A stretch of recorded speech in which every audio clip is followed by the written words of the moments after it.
We are right around the corner from the month of May, and you know what that means if you're a Nintendo Switch gamer, and specifically a Zelda fan. Of course, Tears of the Kingdom is out May 12th, and we have a few brand new updates around this game that we have to go over today, including a brand new ad spot that has been released on Nintendo of America's official YouTube channel, the game actually being out there in the wild in some form or fashion, although I would like to preface that this has not leaked online, meaning there is no endgame spoilers or people posting full gameplay clips, and I will not be spoiling anything in this video. And there is also some major controversy popping up around the game, with some going out on a limb saying that there is major performance issues, and I want to get on the same page with the severity of these performance issues and whether or not it should be a concern for you at all as we get closer to that May 12th launch date for Tears of the Kingdom.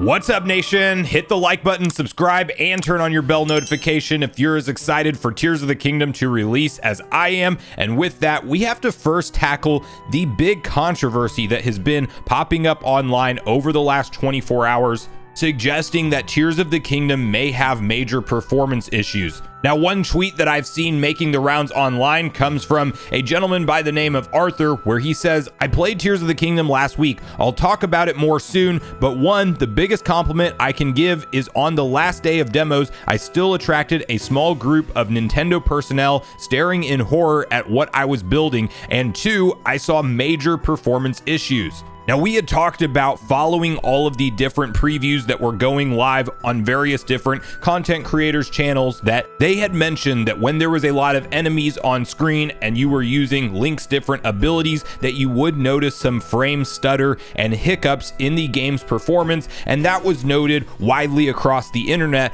But with this major performance issue quote from this particular user now making the rounds, it seems that many online are worrying that we are going to be looking at some kind of Pokemon Scarlet and Violet launch state for Tears of the Kingdom. And that's where I don't think you have to be worried to that extent. Will we see certain areas of the game chug and certain things that happen in the game slow down the frame rate? I think the obvious answer at this point is yes. Now, to be clear, we don't know if that demo that people were playing was a finished build of the game or not, and we also don't know that Nintendo might just do a day one patch that eliminates any of these said performance issues once the game is in our hands. But it is mildly concerning to hear that performance issues are already being mentioned online. However, to reiterate, we don't know the severity until we're playing through the game ourselves, not to mention the fact that you just have to rewind to Breath of the Wild in 2017 to realize that we did have some major performance issues in that game,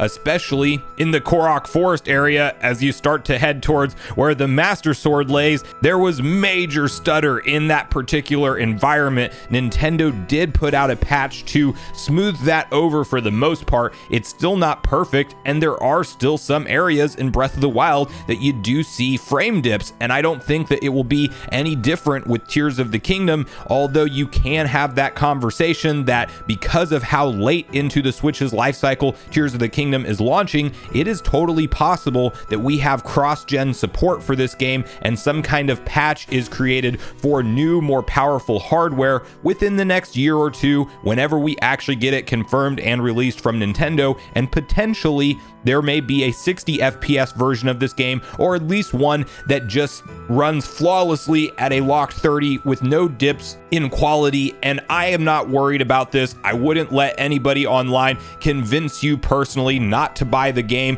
just over some initial frame dips, because I don't believe that the Zelda team will release it in a quote-unquote Scarlet and Violet state where it is widespread and it's all throughout the world and it happens just about any time you're doing anything in the game. I think that we see this on one-off occasions in Tears of the Kingdom when there's a ton of enemies on screen or you're in a really graphically intense part of the map, and that is likely when we will see some of these performance bugs pop up. But I don't think it's a reason to go be alarmed and say I'm canceling my pre-order and screw this $70 game, I won't support it. It's not to that level yet, and we don't even know that the final product is what people are complaining about. So keep that in mind when it comes to performance conversations around Tears of the Kingdom Online as we get closer to its ultimate release. Now, the next thing we have to go through has to do with a brand new Nintendo ad spot. We know that the trailer number 3, as it's been branded by Nintendo, was the final trailer full on from Nintendo that we can expect pre-launch for this game, but we are seeing numerous TV ad spots, and some of them are revealing very brief new moments of gameplay or just a snippet that gets people talking online. This particular one has 2. First up, with Link running towards a bunch of bokoblins on top of a stone talus. We have seen similar shots to this before, but this is just a new snippet that's included in the trailer. But that's not the one we're really going to focus on because there's not a ton there, but rather there is a very brief moment. If you weren't paying attention to every part of the trailer, you might have missed it altogether, where Link is unsheathing the Master Sword. And unfortunately, it cuts off right at the point where we don't know if the blade is corrupted or not, because as he's putting it into the sheath, it is literally about that point where you would start to see the corrupted blade. And so Nintendo knows what they're doing with hiding that detail. I do believe that it is likely corrupted in this state, and we are still in the process of repairing it or restoring it back to its former glory. That's just my personal opinion on it. We don't know though. This could also very well be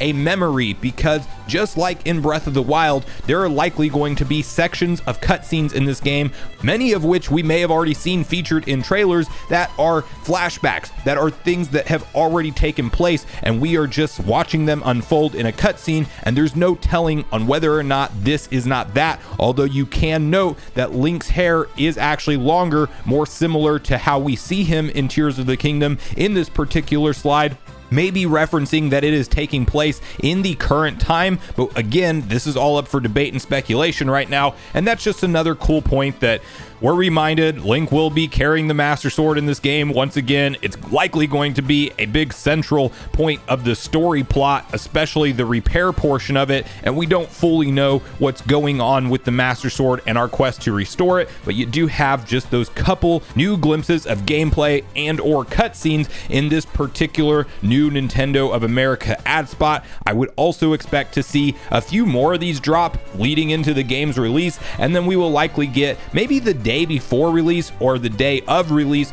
a launch trailer that kind of hypes us all up once again, showing off various aspects of gameplay, probably quick cutting throughout, and just getting you pumped to go out and buy the game if you're somebody who hasn't already decided to pick it up. That's what Nintendo does best, is getting their gamers hyped up for a big release right around the time of release, and that launch trailer will likely come somewhere right around that May 12th date. Now, the last piece of news we're going to cover very briefly has to do with the leaked Zelda Tears of the Kingdom Collector Edition that is out in the wild. This is something that looks to be stemming from a retail channel. So first off, the game has not leaked online in the sense that people are posting end game spoilers and emulating it on PCs. We are not at that point. You might see a lot of warnings online saying the game has leaked. I think that this picture is being misinterpreted or even misrepresented as the full game leaking online. It is not that, and we will make a separate warning video when that does happen, but it is getting to that point in time